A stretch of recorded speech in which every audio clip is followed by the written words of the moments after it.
Deep Rock Galactic is a cooperative first-person shooter where players work together as a team of dwarven miners, progressing through procedurally generated levels by collecting resources, battling enemies, and above all, completing missions. Missions may entail multiple goals, such as repairing a machine or cleaning an area of enemies, but always incorporating mining for various specified materials. Despite the variation in mission goals, the reward is always the same: credits and XP.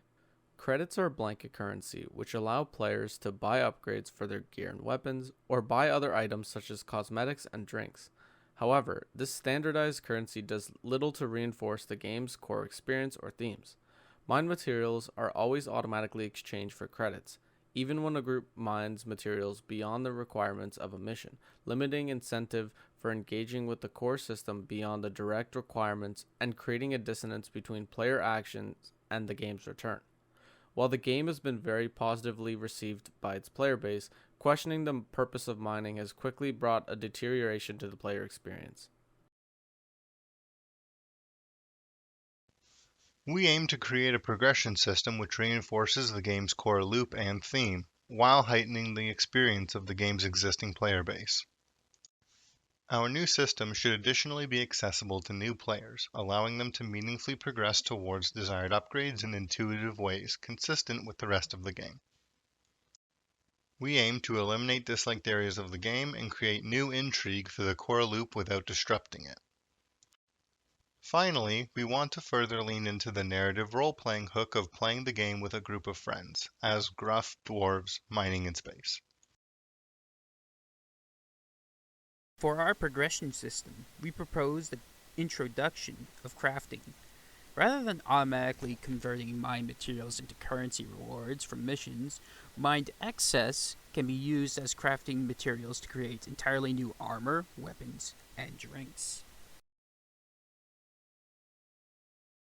This system creates an additional incentive to mine beyond the objective mission and blanketed currency reward. Similarly, it reinforces the specific utility of materials and encourages the player to engage with the system beyond the stated requirements for completion. Reframing mined materials as a reward of their own additionally works to add meaning to player actions and remove the dissonance between the act of mining and the reward of credits.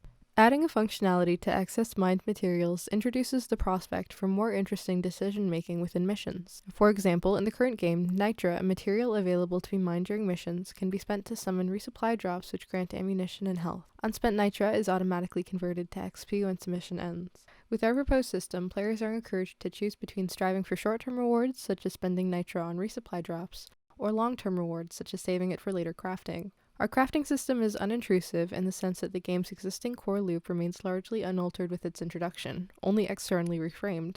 Crafting will be completed exclusively using existing materials available within the game, allowing us to keep all existing terrain generation tools with minimal changes. To maintain this minimal intrusivity while still incorporating the system fluidly into the game, we propose the system and its crafting mechanics be incorporated into other areas of the game, namely the space rig where players return between missions. Our system does not do away with credits, but rather limits them to be spent on cosmetics, peripherals such as drinks at the in-game bar, equipment upgrades, or the purchasing of specific crafting materials. Similarly, crafting materials may be sold for credits at a lower cost than that which they can be bought for.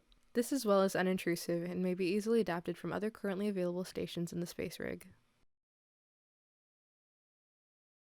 The newly introduced acts of crafting as well as buying and selling materials will occur as purchasing upgrades presently does, by accessing an area or port within the space rig. When crafting, materials of varying proportions are combined in a table.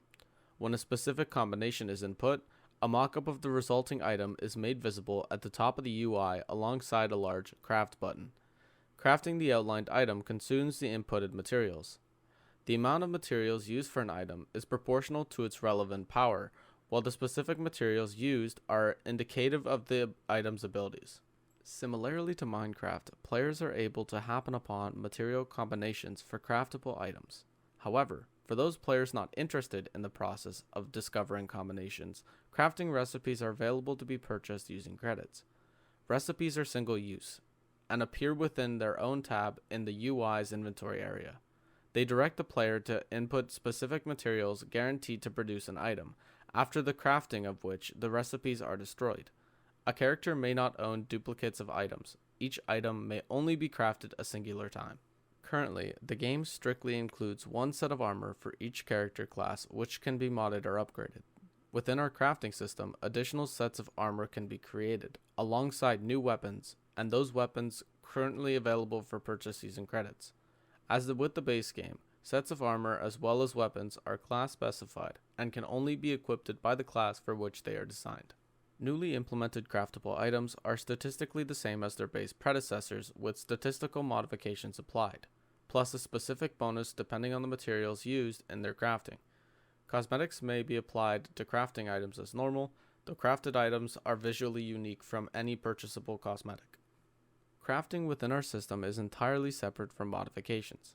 Modifications remain something to be purchased using credits, which may be applied to crafted items, with a limit on the number of upgrades which may be applied.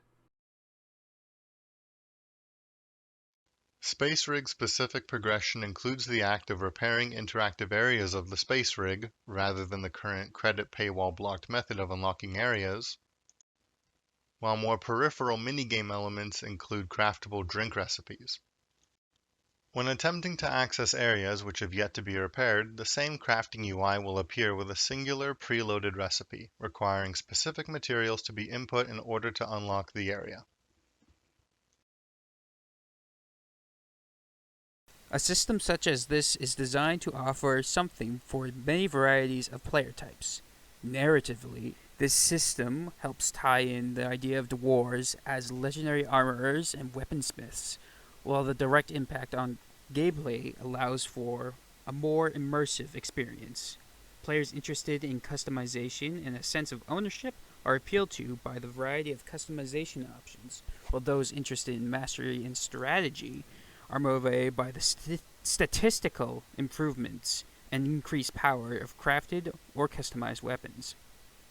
This system was designed with the game's current player base in mind, which largely consists of players interested in roleplay, customization, and most importantly, collaboration with friends. To introduce existing players to the new system, certain signifying elements are proposed to be added to the game. Primarily, this includes additional voice lines for playable characters, along with the mission control NPC, indicative of the newly added features. Currently, the game features a wide range of voice lines for the cast of characters, designed to inform players of potential actions to be taken within the game's environment. Our proposal is no different. Newly added lines such as, "I bet I could make something with this when mining," or "better put this aside when continuing to mine after fulfilling a mission objective," indicate to the player a potential action to be taken without talking down to them or harming their experience by breaking immersion. The method of teaching a new system will follow this same precedent from the game's current tutorials by integrating information non-intrusively into the game's existing environment.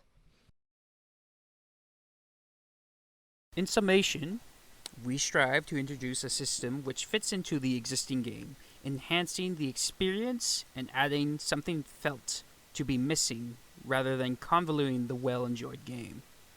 Our system adds additional nuance to the core mechanics and narratively reinforces the game's loop and themes, which will create a truly immersive player experience. Thank you for listening.